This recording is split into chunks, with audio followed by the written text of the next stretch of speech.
Snappy oh. Normal din eh no.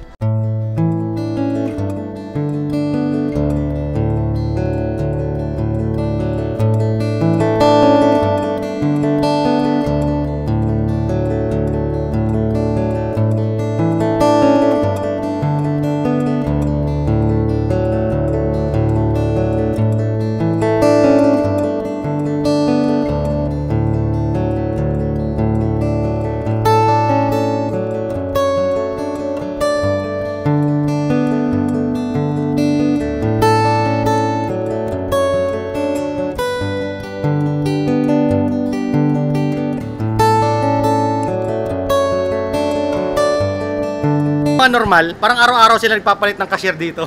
Wala nang tatagal.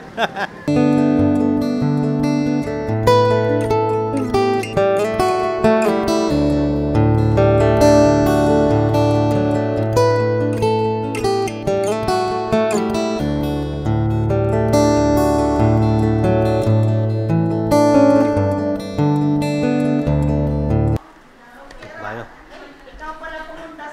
Game na game oh.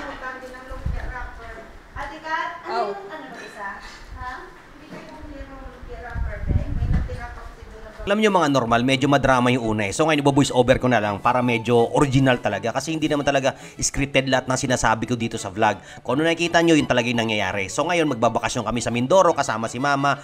Yan sila Papa. For the first time nagbanding sila sa Mindoro. At pumunta kami sa Beeper para mamili ng mga alak. Kasi may bisita nga kaming mga jowaers ng mga kapatid namin. Katulad ito Brazilian na German. Si CJ naman ay Filipino. At syempre, kailangan natin maghanda. At ngayon, papunta na kami sa bahay. Ayan na kami, nagbe-breakfast ata o lunch na. Kasi nga, galing kami sa biyahe. Ayan na sila. Ayan si CJ. Yan si Lucas, si Camille. O, diba? So may mga normal. Tangina. Nainitan agad tayo eh. Tangina naman. Oh. Hey! So tayo malunggay. Tara, let's go. Ayun na nga, kumuha tayo ng malunggay dito sa bukid. Kasi dito lang daw nag-iisa yung punong malunggay. Ano ba pinagsasabi ko? Ang gulo, no? Pero kalbo na talaga yung puno dyan. At syempre, pagdating ko sa bahay, may nakita akong hipon, niluto ko ito. Ay, hindi pala. Si Papsi pala na nagluto. Yun. Syempre, alam mo na, masid-masid, baka magkamali.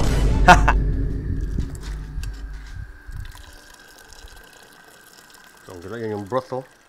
Broth. Alam nyo ba sa family namin, madali lang naman makisama eh. Maging ano ka lang, yung akmaan mo lang, kailangan mukha kang balisa at mukha kang busy. Para alam mo yung feeling na maraming ginagawa pero wala naman talaga. Kasi bawal dito yung walang ginagawa, masisita ka talaga. Alam mo yun, ganito sa bahay. Kailangan, parang alam mo yun, hindi ka pa pwedeng upo-upo. Siyempre, meron tayong tinatawag na kanya-kanyang responsibility. Para, di ba, bilong ka sa isang komunidad. O, so dito, kunyari, tinan mo, hindi naman talaga ako kuha ng kabugaw dyan eh. Ano ba, duhat ba tawag dyan? O, hindi naman ako kumuha. Nakiano lang ako dyan, ay kain lang ako kay Papa. Si Papa naman talaga kumuha ng duhat. At si Mama, syempre, laging ano yan. Sanggalap, kakaiba yung DH skills niyan. Pwede pang OFW. At kinagabihan, syempre, may konting party-party kami sa tabing dagat. Na si Katrina, ito yung bahay ni Katrina. Ito yung beach resort ni Katrina. Dito kami sa resort. Oh, napakaganda dyan. Meron nga palang ano dyan, pawikan at mga balyena. Siyempre, as usual, maritisan. Tsaka konting ihaw-ihaw. Saya dito mga normal. Dyan dagat yan eh. Medyo madilim lang kasi baliktad yung spotlight. Kinaumagaan, nag-ano kami, tinatawag na parang may activities ba? Pakain ng mga alaga naming dragon. Ay hindi pala, tilapia. Yan si Lucas, yan si Camille. Biglang dadala si Lucas, no?